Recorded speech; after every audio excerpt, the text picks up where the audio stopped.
Welcome to Let Me Fix This. Enjoy the video. You start by confirming prerequisites. Update your GPU driver and note the model because driver changes affect timing support.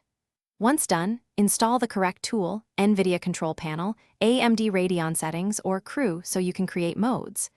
Make sure to record the display's native timing, current resolution, refresh rate, and pixel clock. This prevents mistakes. Now open the vendor tool and select the monitor you will modify. This gets you ready to add a custom mode, safely and reversibly. Now create the custom mode. Enter width, height, and the target refresh rate in HC, and pick a timing standard. CVTRB is common for higher refresh rates. You're doing this because the standard picks safe blanking and pixel clock defaults. Manual timing is only for advanced corrections. Once you generate values, check pixel clock and total horizontal/vertical pixels.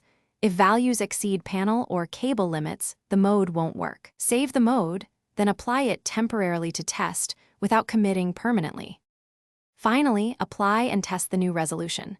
Reboot when instructed and run a full-screen test image to confirm scaling, overscan, and refresh stability.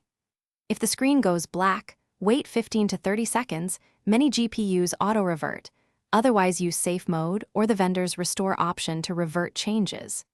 If problems persist, reduce the refresh rate, switch timing standard, or update the monitor edited via CRU. Also try a higher capacity cable or different port.